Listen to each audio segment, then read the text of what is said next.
Hey, I'd like to welcome you to another episode of the Mission Matters Innovation Podcast, your source for all things innovation.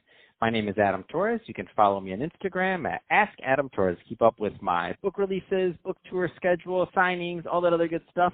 Always love to connect with you there. And as always, if you'd like to apply to become a co-author of one of my upcoming books, just head on over to the website, missionmatters.com, and click on Become an Author to apply. All right, so today I have Igor Seletskiy on the line, and he's CEO and founder over at CloudLinux.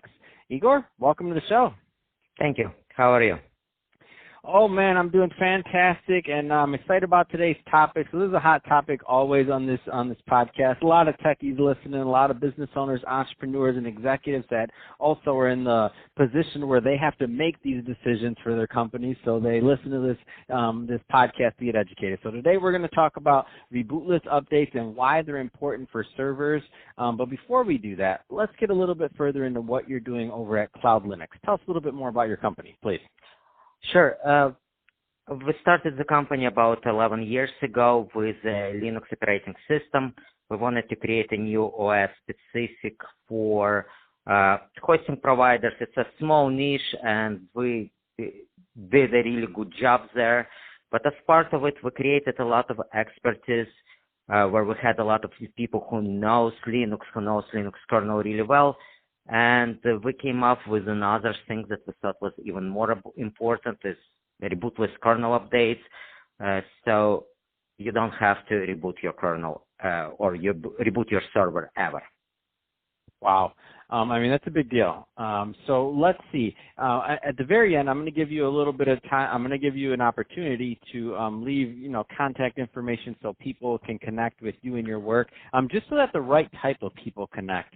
What are the types of businesses and or companies that are usually a good fit for you and your company? So actually, anyone who is using Linux is a good customer for us. We have a lot of people who have one or two servers. We also have people who have tens of thousands of servers or even hundreds of thousands of servers running. The only unique thing about them, Linux. That's the only requirement. Awesome. So let's just jump right into today's topic. So some people are listening and they're like, they may not even be aware that rebootless and a rebootless option is available. So why rebootless updates are important for servers? Where do you want to start with this topic? Sure. It's quite common that people are very comfortable with updating their Linux servers and yum update or apt-get update, and you got all the software fresh and new and running and no security vulnerabilities. And this is true for everything but the kernel, which is the most crucial component of any server.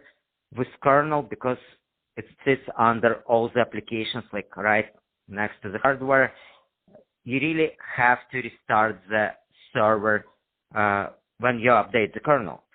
And you do have to update the kernel every month or 2 months or 3 months, like quite often. Like the last vulnerability went out a few days ago, and the one before that was a month ago, and they'll just keep coming, and they'll be keeping coming more and more. Yet a lot of people don't want to reboot servers because that's downtime, and who wants to have downtime? Who wants to schedule the downtime? Who wants to negotiate with all the departments about the downtime? So it's kind of a dreaded process that people tend to avoid or try to avoid as much as possible. So that's where we sit. We give people a solution on how to prevent this downtime associated with reboots. What kind of responses have you heard from your clients in doing this? Because I feel like just that process you just went over, that headache is not to be owed, especially depending on the size of the company. Geez, whether if they're really small or if they're really big, that downtime's a big deal. Yeah, that's exactly where we see it. The more servers people have, the more excited they get at the possibility. A few years ago, people were still like, oh, such product exists. Is it even possible? Like, how do you do it? Today, it's kind of a common knowledge that it is possible. There is expectation that it will work, that it's stable, there is no risks involved, and we have hundreds of thousands of servers using it already. So people are happy to have it. It saves their weekends. It saves their nights. They don't have to get up. They don't have to schedule it. So it's a win-win. So obviously, to me, it's a win-win. It makes perfect sense. What do you think holds some people back from taking that next step? Like somebody's listening to this right now, and they're like, "Oh yeah, this is great. I didn't even know this was an option." But what do you think holds that person back from getting that next step? I think majority of people just used to reboot. So it's the pain they expect, they know it's going to happen. They did it. They don't think about it because everyone is busy. Everyone has other priorities. And then they need to reboot again. It's too late to go through the process of onboarding a new product. So maybe next time, and then they reboot it again, and it's again off of their mind. So it's a vicious cycle that you're telling me, Igor. It is a vicious cycle. So where we see the most benefit from it, because what happens is that a lot of people actually don't do diligent work on updating, even though it's so important because of the security vulnerabilities and because of how security is paramount to the internet business today, where hackers are everywhere and trying to steal the information, and fines from GDPR, etc., are coming in. Yet people might not reboot their servers for 6 months, 12 months. We've seen servers that haven't been rebooted for 24 months, meaning not only they weren't rebooted, they're still extremely vulnerable. They have these kernels that have significant vulnerabilities that no one patched, and people are just too busy. It's like, oh, maybe hackers don't get to that point. Maybe they'll be stopped before that. So quite often what forces people to actually go in and talk to us is that they have to go through some kind of audit, like SOC 2 audit or PCI audit, where there is a requirement that they have to reboot, they have to update their software and be patched like in a month. And then they just realize that, well, we cannot do it. We cannot reboot our servers every month. It's just not practical for us. We have like 10,000 servers or 1,500 servers or even 100 servers. It's still a lot of work to reboot them and make sure that they came back. So then people come to us, and it's the deployment process is 5 minutes, but for large enterprise to onboard the product, it's typically 2 months anyway, because it's the security department and procurement department. But so they initiate the talk, and then they get deployed, and then we don't hear from them for a year or 2 or 3, because it's kind of an install and forget product. Oh, that's awesome. It almost sounds like going to the dentist for some people. They're like, oh, I know I need to go, and oh, let me see, my teeth are fine. I don't have any cavities.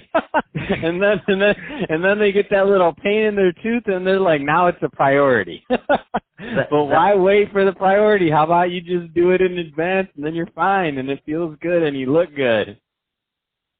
That's so true, and I think this dentist appointment is usually auditors looking at the best practices or what the company actually doing versus best practices, and pointing out, hey, you just have to fix this, otherwise you will not pass.